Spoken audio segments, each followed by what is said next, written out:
Hello बच्चों, आज की क्लास में हम न्यू चैप्टर पढ़ेंगे ज्वार भाटा। ठीक है, ये आपके सिलेबस में है। सो स्टार्ट करते हैं। पहले हम नॉर्मल जान लेते हैं कि हमारी अपनी भाषा में ज्वार भाटा किसे कहते हैं, इसका मतलब क्या है। सो जो हमारा चंद्रमा एवं सूर्य है, ठीक है, चंद्रमा चंद्रमा मतलब जो रात में निकलता है, ठीक है। सूर्य जो दिन में निकलता है, जिससे उजाला होता है, ठीक है। सो चंद्रमा और सूर्य आकर्षण बल बच्चों आप लोगों ने पढ़ा होगा 12th वगैरह में। मैं इसके बारे में डीप में अगर मैं शुरू करूँ तो बताना पड़ेगा, ठीक है। तो अगर आप लोगों को जानना होगा तो मैं अलग से एक वीडियो इसकी बना दूंगी, अगर आप लोगों ने बोला तो। अभी के लिए हम कंटिन्यू करते हैं। आकर्षण शक्तियों के कारण, ठीक है, जो सूर्य और चंद्रमा की आकर्षण शक्तियाँ होती हैं, इनके कारण सागरीय जल, ठीक है, समुद्री जल, ठीक है, जो समुद्र के जल के ऊपर उठने वाले तथा गिरने वाले को ज्वार भाटा कहते हैं, ठीक है। अब मैं इसे नॉर्मल मतलब शॉर्ट में आपको बता देती हूँ। जो चंद्रमा और सूर्य होता है, उनका आकर्षण बल के कारण सागरीय जल में उठने एवं गिरने वाले को ज्वार भाटा कहते हैं। सागरीय जल के ऊपर उठकर आगे बढ़ने को ज्वार, ठीक है, जो सागरीय जल होता है उसके ऊपर उठकर बढ़ने को ज्वार कहते हैं। और सागरीय जल के नीचे गिरकर पीछे लौटने को मतलब बैक होने को, ठीक है, पीछे लौटने को भाटा कहते हैं, ठीक है। महासागरीय और समुद्रों में ज्वार भाटा के लिए उत्तरदायी कारक, ठीक है, उत्तरदायी कारक मतलब जिनकी वजह से, ठीक है, नॉर्मल लैंग्वेज में ये मान सकते हैं जैसे कि जैसे आप स्कूल जाते हैं तो आपका क्या मेन वो क्या है, पढ़ना, ठीक है, तो आपका बस यही चीज़, ठीक है। सूर्य का गुरुत्वीय बल, ठीक है, फर्स्ट कारण है सूर्य मतलब उत्तरदायित्व है, ठीक है, क्या है, सूर्य का गुरुत्वीय बल। दूसरा है चंद्रमा का गुरुत्वीय बल। तीसरा है पृथ्वी का अपकेंद्रीय बल, ठीक है।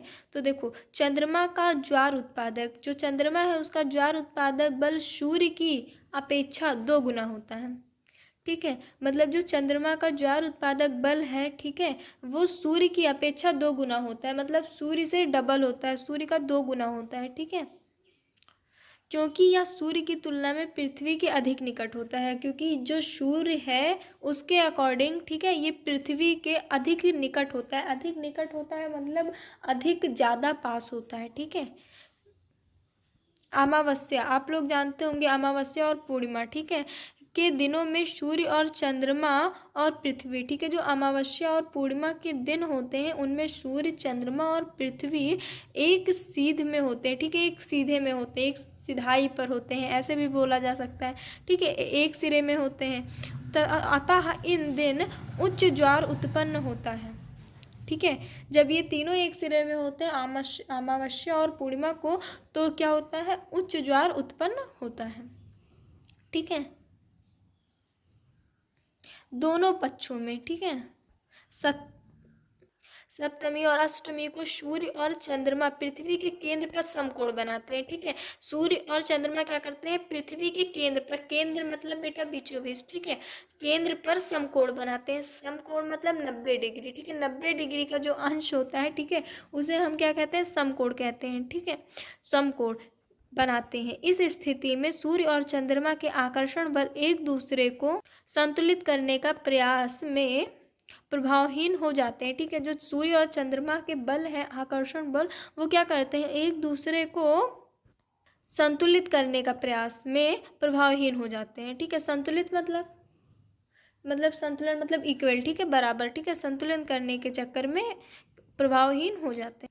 अतः जो इन दिनों होता है वो निम्न ज्वार उत्पन्न होता है, ठीक है। बेटा ये जो निम्न ज्वार और उच्च ज्वार है ना, ये आप थोड़ा अच्छे से पढ़िएगा, ठीक है। सो आगे स्टार्ट करते हैं।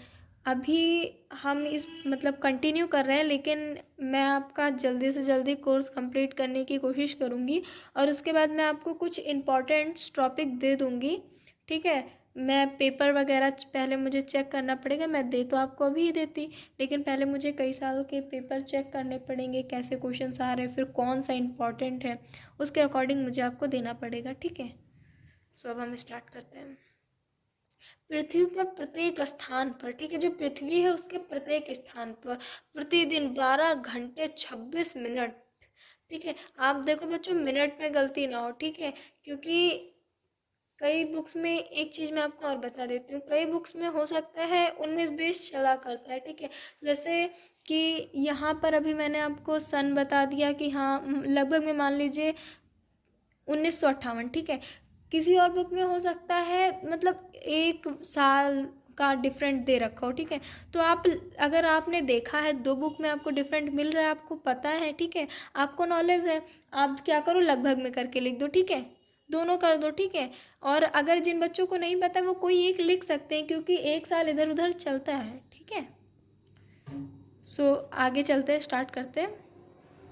तो 12 घंटे 26 मिनट के बाद ज्वार तथा ज्वार के 6 घंटे 13 मिनट बाद भाटा आता है, ठीक है।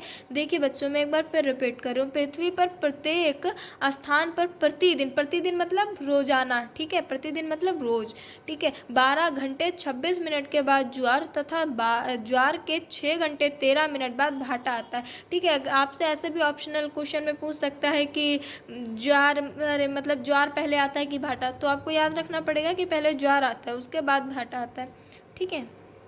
ज्वार प्रतिदिन 2 बार आते हैं। हाँ अब देखो बच्चों, अरे जो आपको थ्योरी लिखनी रहेगी, ठीक है, वो कोई भी डिसाइड करके बोल सकता है कि हाँ ये इंपॉर्टेंट है, ये थ्योरी आ जाएगी, पर जो आपके MCQ क्वेश्चंस रहते हैं वो डिसाइड हो ही नहीं सकते। क्यों? क्योंकि उनको कहीं से भी दिया जा सकता है। जैसे कि अब ज्वार प्रतिदिन 2 बार आते हैं, ठीक है, अभी आपसे ऑप्शन में पूछ लिया जाए ज्वार कितनी बार आते हैं, आपको पता होना चाहिए। ऑप्शनल क्वेश्चन का कोई वही नहीं है, कहीं से भी बुक से उठा कर दे दिया, ठीक है।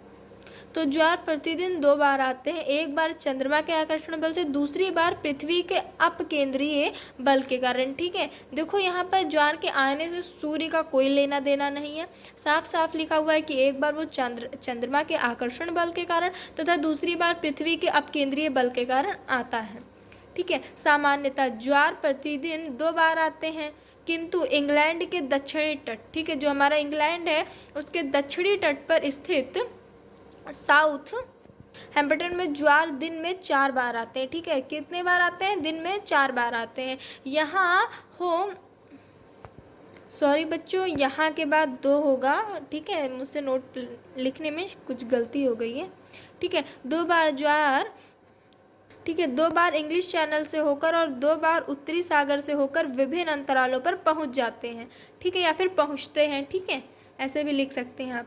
महासागरीय जल की, ठीक है, जो स्थैतिक औसत होता है दैनिक तापांतर नगण्य होता है, ठीक है, जो इसका दैनिक तापांतर होता है वो नगण्य होता है। नगण्य मतलब जिसकी गणना ना की जा सके, ठीक है, नगण्य होता है। लगभग 1 सेल्सियस आप मान लीजिए, ठीक है, लगभग 1 दिया है, जैसे कि ऑप्शनल में आ गया। आप ऑप्शन दे के रखें, आप सोचेंगे मैम ने तो नगण्य बताया था, ठीक है, तो 1 ऑप्शनल में रह सकता है, ठीक है। महासागरीय जल का उच्चवज वार्षिक तापक्रम अगस्त में एवं न्यूनतम वार्षिक तापक्रम फरवरी में अंकित किया जाता है या फिर होता है, ठीक है। आपको इतना टफ लिखने की कोई ज़रूरत है नहीं, आप शॉर्ट सरल भाषा याद कीजिए, ठीक है, किया जा सकता है, ओके।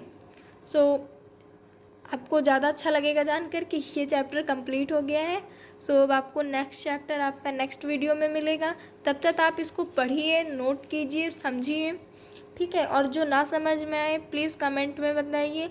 और मैं बहुत बार बोल चुकी हूँ, फिर बता रही हूँ, अगर बच्चों को नोट्स में थोड़ी सी भी प्रॉब्लम हो रही है तो आप लोग बताना, मैं इसकी एक शॉर्ट वीडियो सिर्फ और सिर्फ नोट्स की बनाकर अपलोड कर दूँगी, ठीक है। प्लीज़ आप लोग चैनल को लाइक एंड सब्सक्राइब कर दें, अपने फ्रेंड्स को भी भेज दें, जिससे उन्हें भी जल्दी से जल्दी नोट्स मिल जाए, ओके। Thank you.